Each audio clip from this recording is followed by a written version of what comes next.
being built. Where do we begin? Of course, with solid foundations, a level ground, as well as an honest blueprint. Hindi pwede ang mga shortcut. Hindi pwedeng madaliin. Kung babaliwalain ng mga architects at mga engineers ang mga basic requirements, hindi magiging matibay ang itatayong bahay. Maaari itong magdulot ng panganib, hindi lamang sa mga maninirahan dito, kundi maging sa ibang mga kabahayan sa paligid nito. If any of us happen to discover that the house we were living in was structurally unsound, we would likely scramble to have it retrofitted.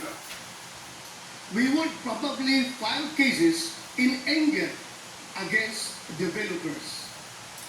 I doubt any of us would simply shrug our shoulders, say, andito na tayo eh, hayaan na lang. Now, imagine a house of representatives that built and filed the impeachment complaints against Vice President Sara Zimmerman Duterte. Trabahong inupuan sa simula. At noong papalapit na ang deadline, biglang naging buzzer beater. Mabilisang pinasa sa atin at ngayon tayo naman ang pinipilit at minamadali. Pinapagalitan pa nga. That is your sworn duty. Tama na ang pamumulutika. This is undue delay. Sandali. Bakit kaya sa pagkakataon at pangyayaring ito? Tila madali lang para sa atin ang sabihin, andito na tayo eh. Andiyan na eh. Mr. President, the House of Representatives are of the belief that we have built a solid case against Vice President Sara Zimmerman Duterte, prompting them to file an impeachment case. But how sound are the foundations of this impeachment case filed against the Vice President? Kagaya po ng konstruksyon ng isang bahay, ang proseso ng impeachment ay kinakailangan na nakatungtong sa isang solidong pundasyon. Ibig sabihin, ang mga arkitekto na pasimuno nito ay may tungkulin na tiyakin na may tatayuan ang kanilang mga akusasyon. Ngunit, ang impeachment ay isang proseso na hindi nakasalalay lamang sa mga arkitekto o mga instigador nito. Sa totoo lang, pinakamadali ang naging gampanin ng itsuan sa proseso ng impeachment. Yun ay ang pagbubuo ng mga akusasyon, Mr. President, kahit sino po ay maaring magparatang kung kanino man.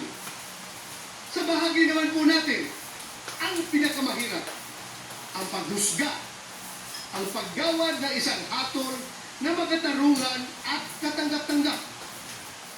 Ano man ang nakatuntong sa mahinang pundasyon ay laging may panganib na gumuho.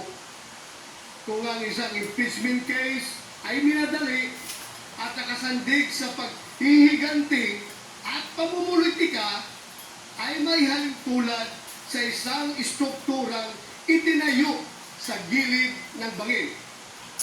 Bagamat tungkulin o obligasyon natin sa Senado na mag-convene bilang impeachment court, responsibilidad din natin na maging mapanuri at critical sa impeachment complaint na ipinasa rito sa ating bulwagan. As I usher in my 6th year in the Senate, my 39th year in public service, Mr. President, I can say I have gotten better at spotting irony. What we refuse to let happen to our houses, we seem to have allowed our House of Representatives to do in broad daylight, right under our noses, and at the expense of our institutions still With this, Mr. President, my dear colleagues, allow me to express my serious concerns surrounding the constitutionally unsound foundation of the articles of impeachment that the Senate is set to tackle. Article 11, Section 3, Paragraph 2 of the 1987 Philippine Constitution provides that a verified complaint for impeachment may be filed by any member of the House of Representatives or by any citizen upon a resolution of endorsement by any member thereof, which shall be included in the order of business within 10 session days and referred to the proper committee within 3 session days thereafter, keeping in mind the aforementioned constitutional provision. Recall that on December 2, 2024, the first impeachment complaint against Vice President Duterte was filed before the Secretary General of the House of Representatives. The second and third impeachment complaints were filed on December 4, 2024 and December 19, 2024, respectively. These complaints were each endorsed by members of the House of Representatives. When the Constitution requires that a complaint for impeachment must be included in the order of business within 10 session days, the House of Representatives Rules of Procedure in Impeachment Proceedings require the Secretary General to immediately refer the complaints to the Speaker. Despite this, no action was ever taken by the House on the 3 impeachment complaints filed. Hindi po ito simpleng pagkalimot, Mr. President. Ito po ay tahasang pagsantabi ng kanilang internal rules at constitutional provision. Sinadya po nila na baliwalain ang konstitusyon. Maliwanag po ito sa mga naging panayam kay House Secretary General Velasco. In media interviews, the Secretary General publicly disclosed that the members of the majority of the House of Representatives asked him to withhold the transmittal of the impeachment complaints to the Speaker. Their goal then was to give themselves more time to decide whether or not to file another impeachment complaint.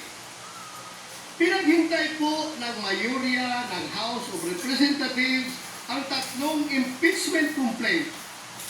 May ganyan po ba silang kapangyarihan? Tila po, ito ay ipatatawag na grave abuse of discretion.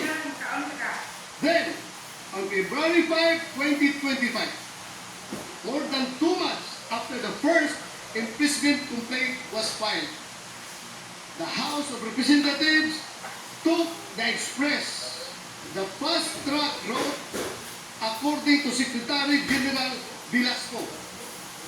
Kung ang 3 naunang impeachment complaint ay pinadaan sa EDSA, mukhang sa Skyway po, or not. That is why, insisting ako na mag-deliver ito before we convene as an impeachment court. Hindi po natin kailangan hintayin magbagong anyo ang Senado at maging isang ganap na impeachment court. Ngayon pa lamang ay maaari na nating pagdesisyonan ito.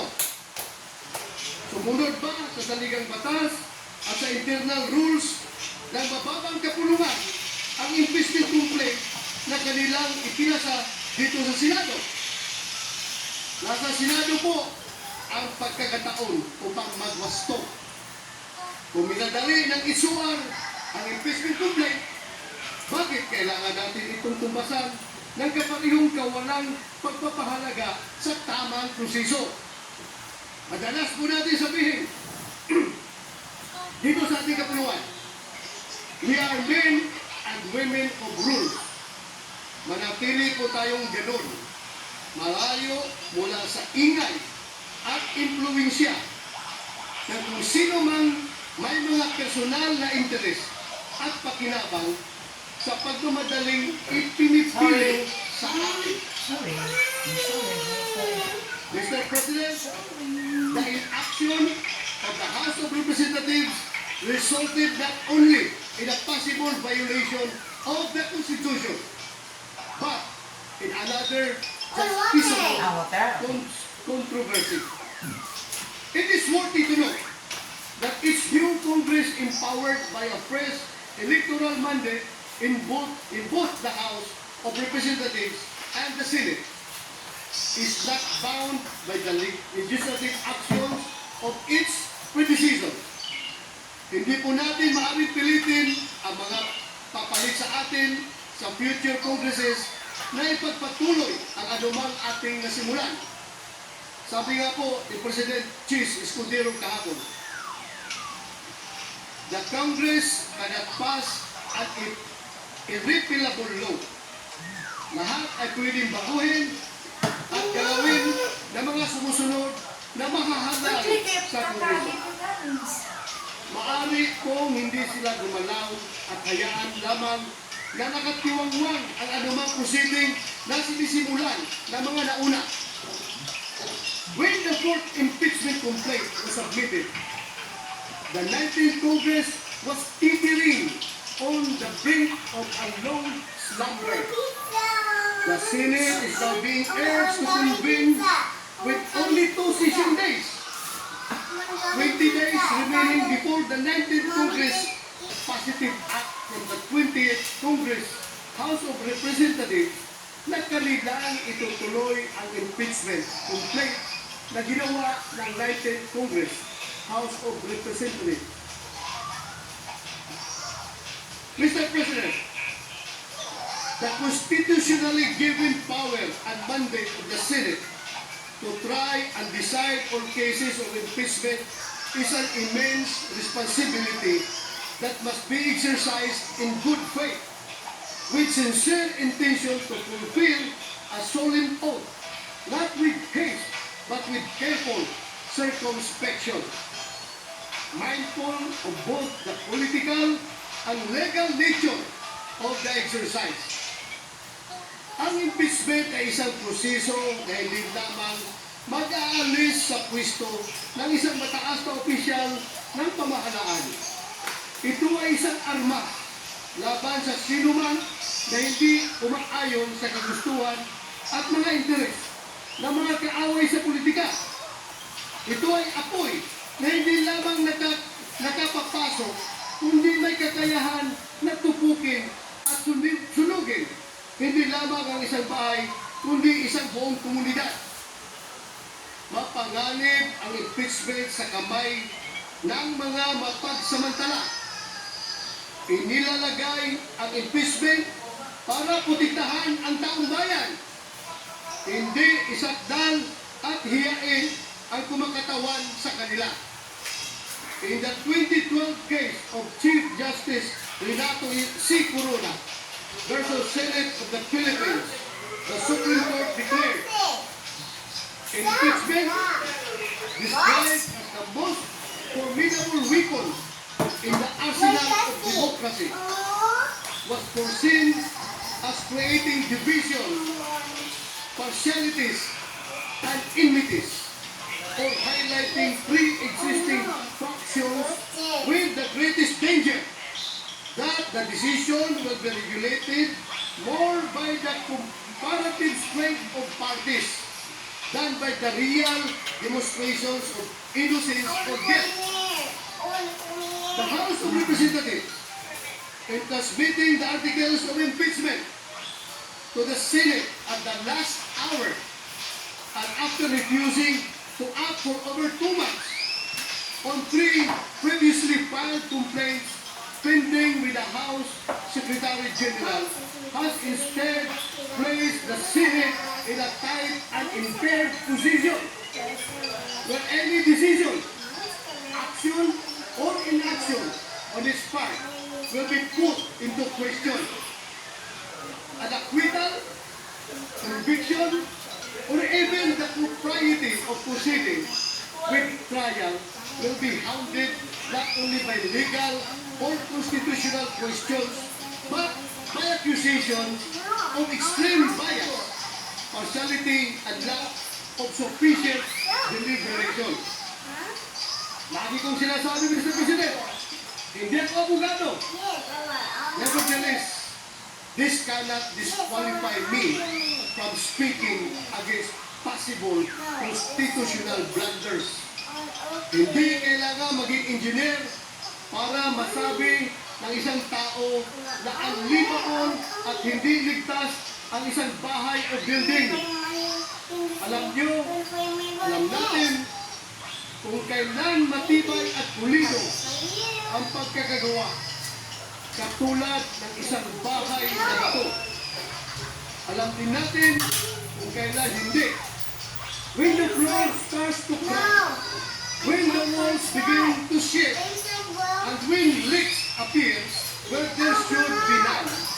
There and then, Mr. President, there and then, forthwith, we say, this was not dealt well.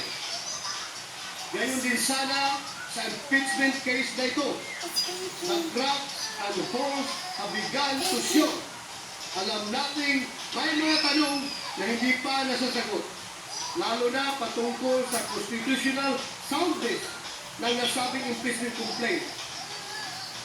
It is my humble opinion then, Mr. President, that with this knowledge must come swift and intelligent action.